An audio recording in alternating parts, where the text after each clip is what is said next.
The Red Sox bats exploded to beat the Chicago White Sox 16-4 on Tuesday night in game one of a three-game series. What is up, Locked On Red Sox podcast? I'm your host, Massachusetts Pirates team insider Jake Ignaszewski, and I'll be riding solo today in breaking down this incredible Red Sox win, as well as previewing game two of this White Sox series. Let's get into it. You are Locked On Red Sox, your daily Boston Red Sox podcast. Part of the Locked On Podcast Network, your team every day.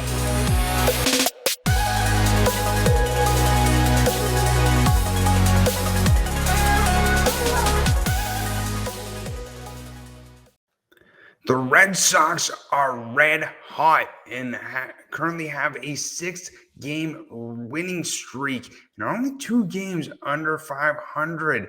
And that came due to the help, as I mentioned in the opening, of the bats exploding to score 16 runs against Dylan Cease and the Chicago White Sox pitching on Tuesday night. It started out with the Red Sox scoring 4 runs in the first inning due to a Kike Hernandez lead-off home run to start off the scoring.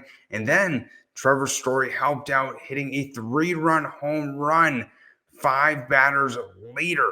He stayed red hot and continued to help the Red Sox stack up those runs. And then we saw 2 runs score in the second inning. That was off of a Kike Hernandez double to score JBJ. And then JD Martinez singled to score Kike. Then we saw 1 run in the third inning off of a JBJ ground out that forced in a run to make it 7-0 Red Sox. Then in the fourth inning, they scored 3 runs. This came off of a Rafael Devers home run. And then we saw Frenchie Cordero driving a run from a sac fly. And then Christian Vasquez smacked a line drive single to drive in Xander Bogaerts to make it 10-0. And then the Sox scored 6 runs in the fifth inning off of Bennett Sousa. This came from an Alex Verdugo double, and then Trevor Story and Frenchie Cordero singled to make it 13-2, and then Christian Vasquez homered. But it was a great win for this Red Sox team, where they've been dominant over the last 6 games on both sides of the diamond. A few guys who had some huge games. JD Martinez was 4 for 5 in this game with 1 RBI. We also saw Kike Hernandez, as I mentioned, hit that leadoff home run and also smacked a double to get 2 RBIs. But he was 2 for 6 in this game, so it was nice to see his bat finally catching some steam. And then we also saw as well Rafael Devers hitting a home run, going 2 for 5. Trevor Story continues his hot streak over the last few games, went 2 for 6 in this game, scoring 4 RBIs. And Christian Vasquez, a guy who we saw at the start of the season really struggle mightily, went 3 for 5, driving in 4 RBIs. And that's what we've really seen be so valuable for this Red Sox offense, and why they've been so red hot over the last week or so is because that bottom of the order is really starting to pick things up. But it was really nice to see Nick Pivetta continue his good pitching over the last 4 games, especially after he started off the season pitching very bad, allowing around, it was 4 to 5 runs. It seemed like every single outing, his control was all over the place. He really did not seem comfortable on the mound whatsoever. But even though he didn't do as good as we saw him in his previous start, where he pitched a complete game, he did pitch 6 innings, allowing 5 hits, only 3 earned runs, walking 2 guys and striking out 5. And we saw the bullpen also pitch very well for the Red Sox after Pivetta left. We saw Sawamura come in for 1 inning, only allowing 1 hit. a very rare good outing by Matt Barnes, who only walked 2 guys over 1 inning, but didn't allow a hit whatsoever. Also struck out a batter. And then we saw Tyler Danish close out the game for the Sox, only pitching 1 inning, striking out 2. But it was very surprising to see a guy like Dylan Cease blow up like he did, only pitching 3 innings, allowing 7 earned runs. He did strike out 4, but he allowed the Red Sox bats to really get to him early. And it was kind of surprising because, I was kind of hyping this matchup up yet in last episode, because Cease was coming off a really good game against the Royals, only allowed 7 hits, striking out 9 batters. And, coming in this game had a relatively very low ERA as well. And, really didn't expect him to blow up like this. So it's a great way for the Red Sox to start off this White Sox series. It's a 3-game series. And, it's really nice to see the bats really coming together. This is really what we expected this Red Sox team to be, especially at the start of the season. But now we are really starting to see this team flourish and show what they can truly do. And, really looking at who has been the hottest team so far in the last week or so, you kind of got to point to the Sox. They've been hitting so well. They've really found a way to get on base in every single way. Really looking at sort of how they've done offensively. They have the highest batting average with hitting 321 over the last 7 games. Have also hit 15 home runs, which is tied for first currently in the MLB, and have just found a way, as I mentioned, to drive runners in and continue to stretch hits together and have these big innings. As I mentioned, especially looking at that 5th inning, scored 6 runs. And you looking at the Red Sox offense to start the season, you would think no way that happens. No way this Red Sox team is able to, manage that. But it's really nice to see them picking things up, getting hot, seeing guys at the bottom of the order really starting to find their groove, especially like a guy like Christian Vasquez, was huge in this one. As I mentioned, had 4 RBIs, but over the last 15 games, he's batted 326, homering twice, and has 11 RBIs. And he's a guy who the Red Sox really needed him to come up big in this season. They really needed to see that, he was able to put out good offensive production, that he could be this future Red Sox catcher down the line over the next few years.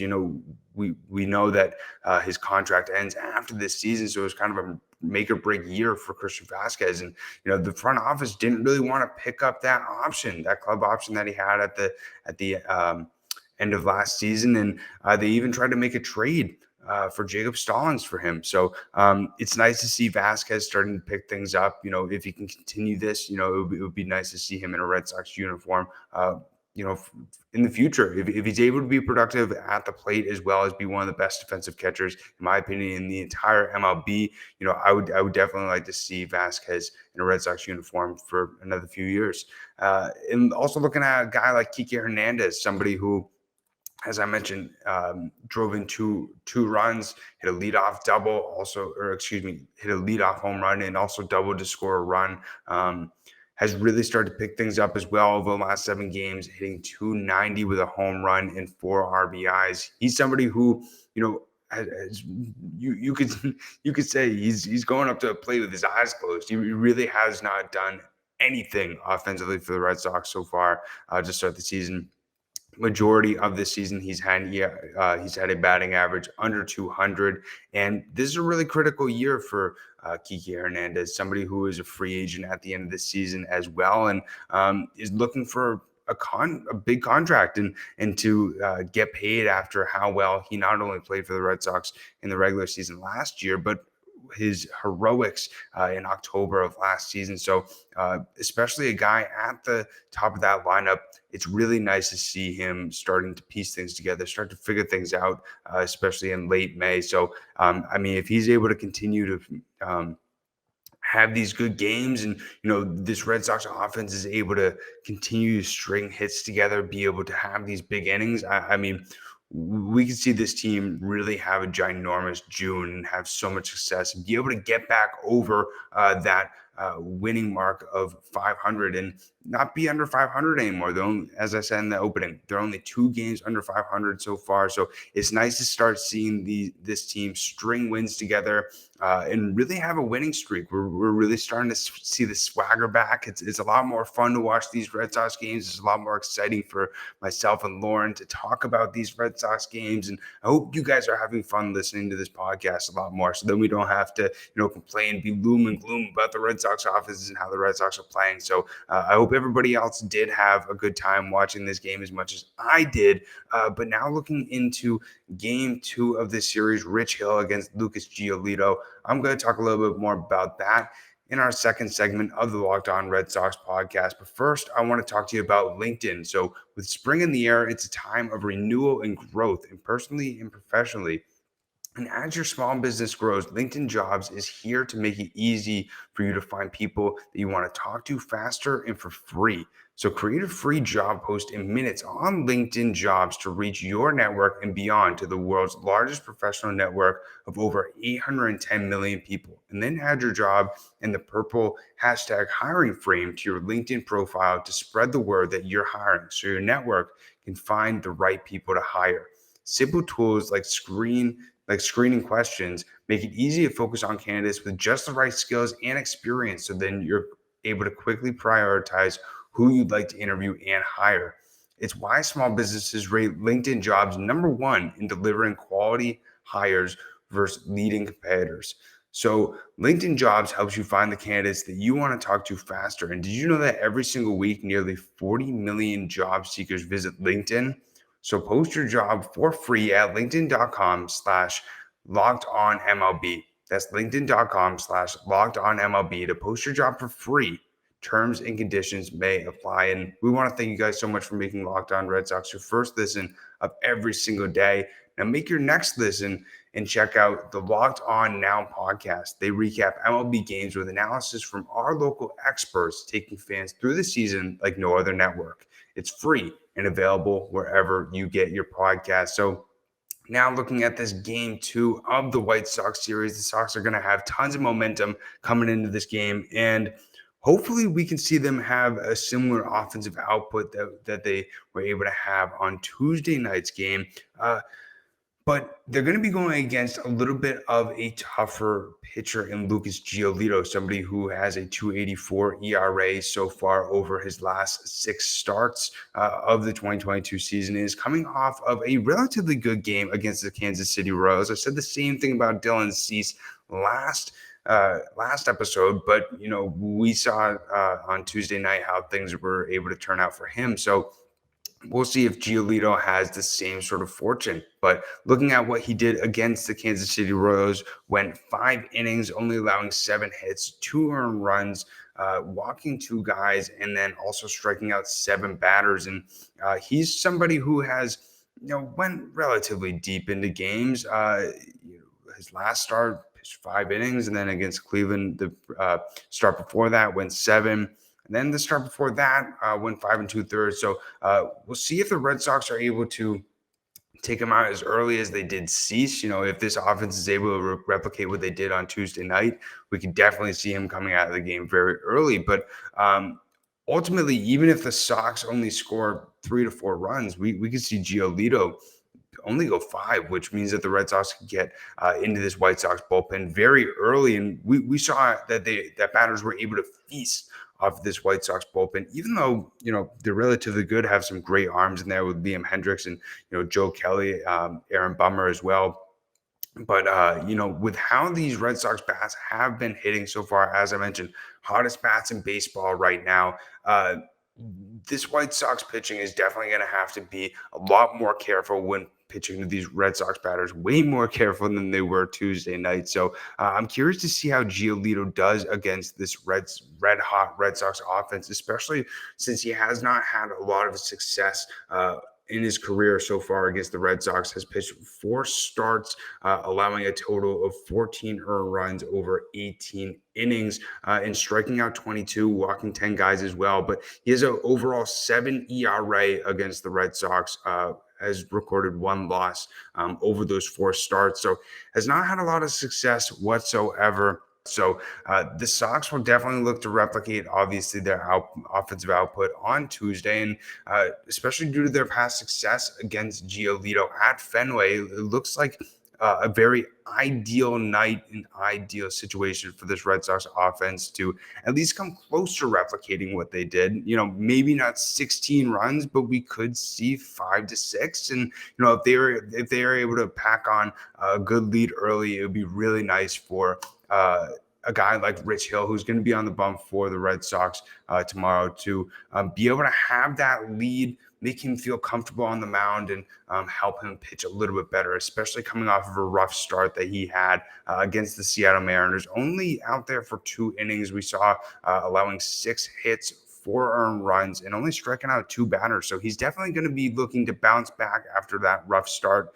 Hopefully we can see more of a Rich Hill of what we saw against the Texas Rangers or Anaheim Angels in his previous starts, 2 previous starts before the Mariners outing, where specifically against Rangers pitched 6 innings, only allowing 7 hits, 2 earned runs with 4 strikeouts. And then against LA, pitched 5 innings, only allowing 1 hit, walked 1 guy, and then struck out 6. So he just really needs to do a lot better job of controlling his pitches, not obviously allowing them to go too far over the center of the plate, and being able to utilize that curveball that he drops that curveball right in. It makes batters look silly and confuses the heck out of them. So if he's able to utilize that really well, I think that we're going to see a very successful Rich Hill against this White Sox offense, who's obviously looking to bounce back after a tough game against the Red Sox on Tuesday night, where they were only able to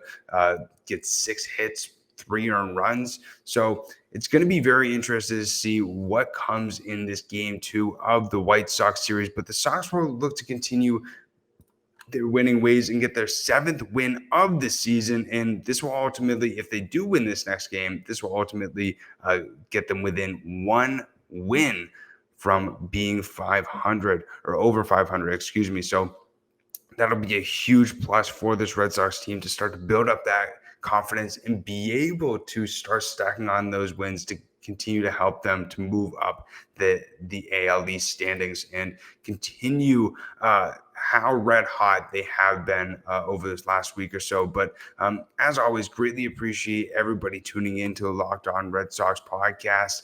We post Monday through Friday to help you guys stay as updated about this Red Sox team as possible. But that is going to be it for this episode. As always, greatly appreciate everybody tuning in and making the Locked On Red Sox your first listen of every single day. Now make your second listen Locked On MLB podcast. MLB expert Paul Francis Sullivan brings you humor, passion, and unique perspective on every team and the biggest stories around the league. So follow the #1 league-wide podcast, Locked On MLB, on the Odyssey app, YouTube, and wherever you get your podcasts. But if you have not yet, also follow Locked On Red Sox on Twitter. It's LO_Red Sox. Also follow myself over there. It's at Jake Iggy.